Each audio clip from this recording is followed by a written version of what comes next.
ரிஷப ராசிக்கு இவ்வார கோச்சார பலன்களையும் இறுதியாக தாராபலம் கொண்ட சில நாட்கள் எவை என்பதையும் பார்க்கவிருக்கின்றோம்.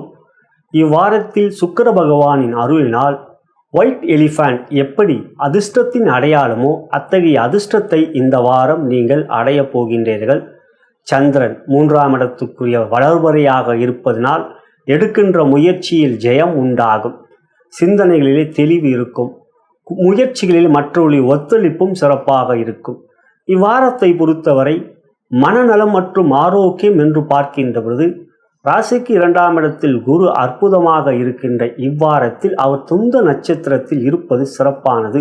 குடும்பத்தில் மகிழ்ச்சி, சந்தோஷம், உறவுகளிடம் மகிழ்ச்சி மட்டுமில்லாமல் அவர்களிடம் நீங்கள் எதிர்பார்க்கின்ற உதவிகளும் கிடைக்கக்கூடிய ஒரு யோகம்.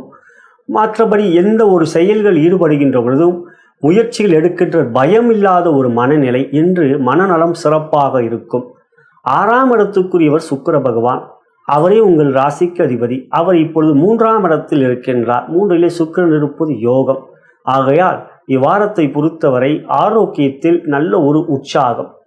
புதிய முயற்சிகள் எடுக்கின்ற பொழுதும் செயல்கள் திறனை பெறப்படையும் எந்த ஒரு காரியமும் நம்மளால் முடிக்க முடியும் என்கின்ற தன்னம்பிக்கையும் விடாமுயற்சியும் இருக்கும்.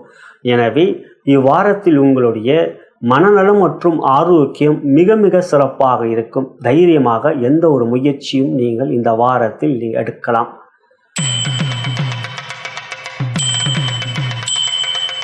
தொழில், வேலை, வியாபாரம் மற்றும் பொருளாதாரம் என்று பார்க்கின்ற பொழுது ராசிக்கு 10ஆம் இடத்துக்குரியவர், அந்த இடம் சனீஸ்வரருடைய வீடாகப்பட்ட கும்பராசி.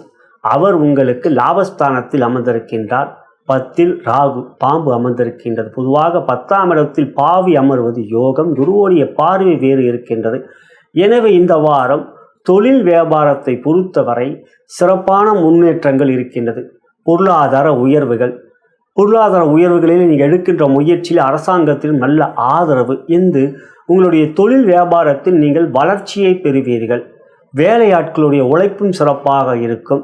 அதே சமயத்தில் புதிய முதலீடுகள், புதிய ஒப்பந்தங்கள் செய்வதில் இந்த வாரம் உங்களுக்கு மிக சாதகமாக இருக்கும். உங்கள் ராசிக்கு 3ஆம் இடத்தில் புதனும் சுக்கிரனும் சேர்க்கை பெறுவதும் 30ஆம் தேதி வாரத்தில், அதாவது சனிக்கிழமை அன்று புதன் 4க்கு வருவது. இந்த வாரம் புதன் சுக்கிரன் சேர்க்கை என்பதே ரிஷபராசிக்கு அது ஒரு ராஜயோகம். சூரியனோடு தொடர்பு வேறு இல்லை. எனவே ராசியாதிபதியும் யோகாதிபதியும் சேர்க்கை பெற்று 3ஆம் இட முயற்சி ஸ்தானத்தில், வெற்றி ஸ்தானத்தில் இருப்பதனால் தொழில் வியாபாரத்தில் பொருளாதார உயர்வுகளும் பெரிய முயற்சிகளிலே வெற்றிகளும் நீங்கள் பெறுவீர்கள். உத்தியோகம், உயரதிகாரிகளும் நட்புறவு சிறப்பாக இருக்கும். அதே சமயத்தில் சக ஊழியர்கள் பகமை காட்டுவார்கள். காரணம், ராசிக்கு 7ஆம் இடம் செவ்வாய், அதுதான் விருச்சிக ராசி. அவ்வீட்டுக்கு அதிபதி 5இலே அமர்ந்து செவ்வாய் சனியுடைய பார்வையை பெறுவதனால் வேலையிலே அதிக பலுவை எதிர்பார்க்கலாம். ஆனாலும் அவற்றையும் நீங்கள் எதிர்கொண்டு உங்களுடைய கடின உழைப்பை கொடுத்து உயர் அதிகாரிகளும் பாராட்டுகளை பெறுவீர்கள். கலைத்துறை சாதகமான வாரம். இந்த வாரத்தை பொறுத்தவரை சுக்கிரன் மிக சிறப்பாக இருக்கின்றார். ஆகையால் இந்த வாரம் கலைத்துறையிலே படைப்புகளிலே வெற்றிகளும் புதிய வாய்ப்புகளும் எதிர்பார்ப்பது எந்த விதத்திலும் தயக்கமோ தடைகளும் இல்லை.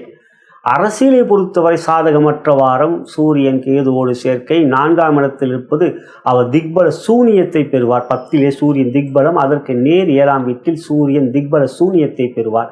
எனவே அரசியல் இந்த வாரம் ஆதாயம் இல்லை.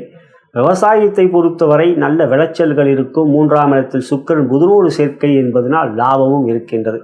எனவே தொழில், வியாபாரம் மற்றும் வேலை, உத்தியோகம் பார்க்கின்ற உங்களுக்கு இந்த வாரம் மேன்மையும் உத்தியோகத்தில் உயர்வுகளும் பொருளாதார ரீதியான நல்ல லாபமும் இருக்கக்கூடிய ஒரு சிறப்பான வாரம்.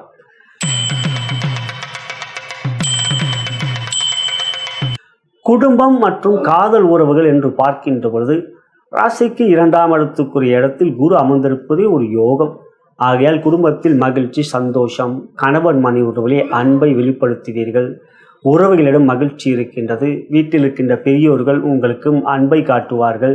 குழந்தைகளால் சந்தோஷம் இருக்கிற. அதே சமயத்தில் 5இலே செவ்வாய் அமர்ந்திருப்பதால் அவர்கள் கல்வியிலே கவனம் செலுத்த வேண்டும்.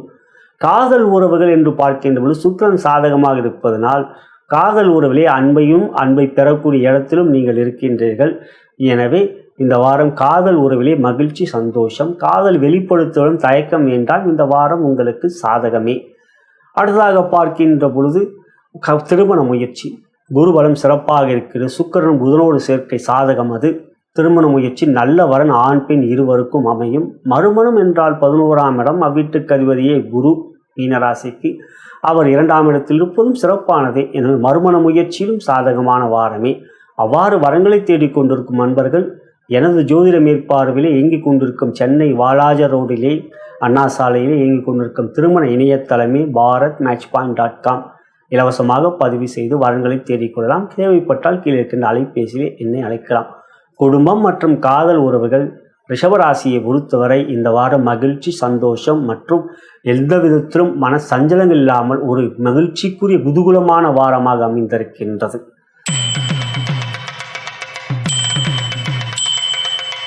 சிறப்பு கவனம் மற்றும் இறை வழிபாடு என்று பார்க்கின்ற பொழுது இந்த வாரம் சூரியன் 4லே அமர்ந்திருப்பது உடல்நலத்தில் சில பாதிப்புகளையும் கொடுக்கும். கேதுவோடு சேர்க்கை பெறுவதனால் சுகஸ்தானம் 4ஆம் இடம், வீட்டுக்கு அதிபதி சூரியன் ஆட்சி பெற்றால் கேதுவோடு சேர்க்கை. எனவே சூரியனுடைய உஷ்ண சம்பந்தப்பட்ட பிரச்சனைகள், பாதிப்புகள், தூக்கமின்மை போன்றவைகள் இருக்கும்.